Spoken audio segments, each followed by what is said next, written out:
Hey Bible readers, I'm Tara Lee Cobble, and I'm your host for the Bible Recap.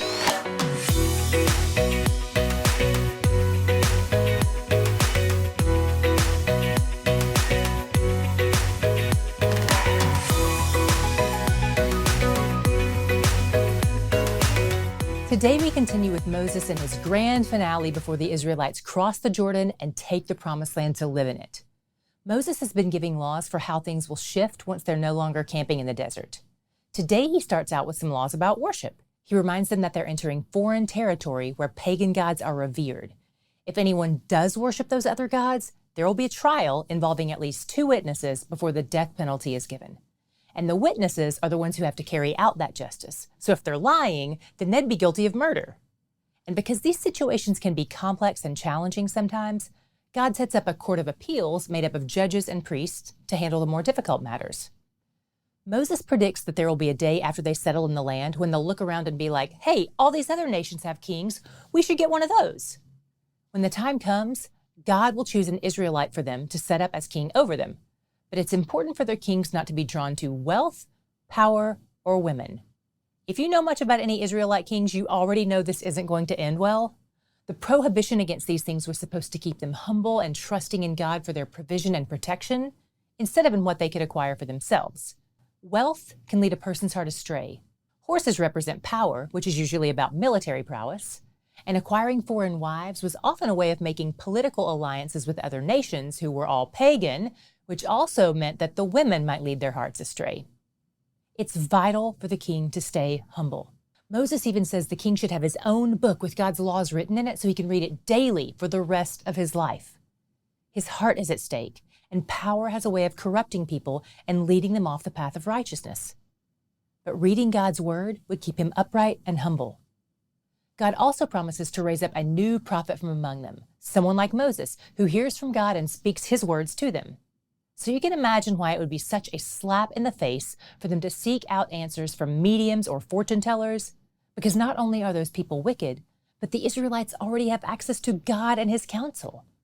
And as far as the prophet is concerned, God will not only hold the prophet accountable for what he says, but he'll also hold the people accountable for listening to him. And God gives the promise that any true prophet will have all his prophecies come to pass. If any of them fail, he's not a prophet appointed by God. In chapter 20, God sets up some details for their military service. This is a unique scenario. This particular nation state has God as their commander-in-chief. He starts out by reminding them who he is and what he has done, and that they shouldn't fear large armies because he has already defeated larger armies on their behalf. God is always the bigger army. God is always the majority. In fact, he doesn't mind if their army is smaller.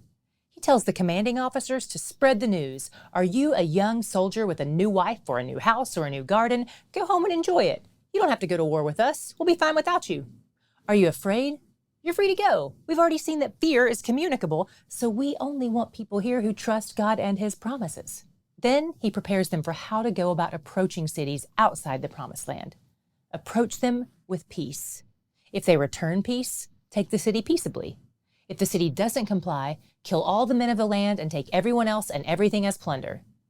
In 20:14, he even says, you shall enjoy the spoils of your enemies, which the Lord your God has given you.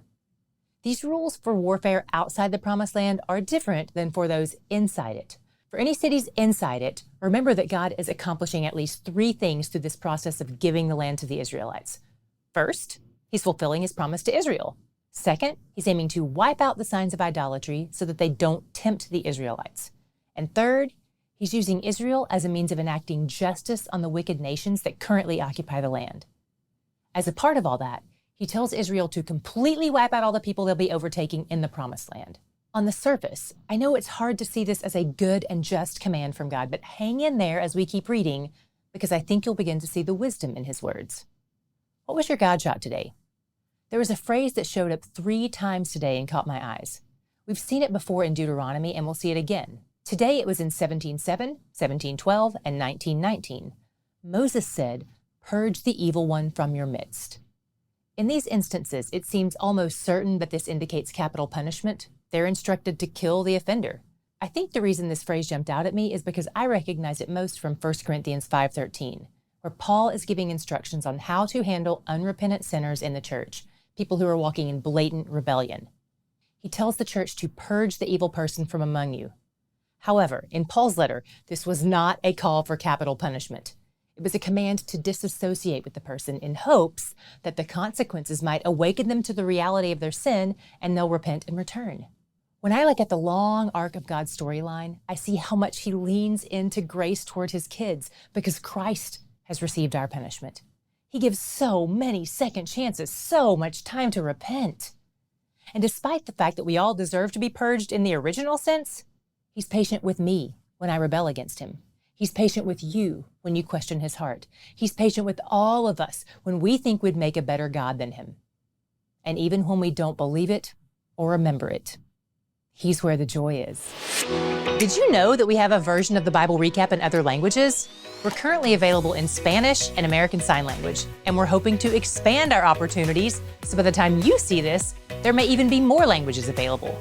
Currently, we not only have the Spanish language podcast, but we also have our reading plan in Spanish on the Bible app, and we have the Bible recap book in Spanish too. The Spanish language version is called La Sinopsis de la Biblia, and you'll need to adjust your language settings to Spanish before you search for it. There's more info in the description box and at the Espanol link at thebiblerecap.com. And you'll find the book wherever books are sold or in our store. We also have the Bible recap available in American Sign Language. You can find those right here on our YouTube channel. We hope to keep adding to this list so that more and more people join us in reading the Bible together. Check our website to see if we've added any new languages in the future, thebiblerecap.com.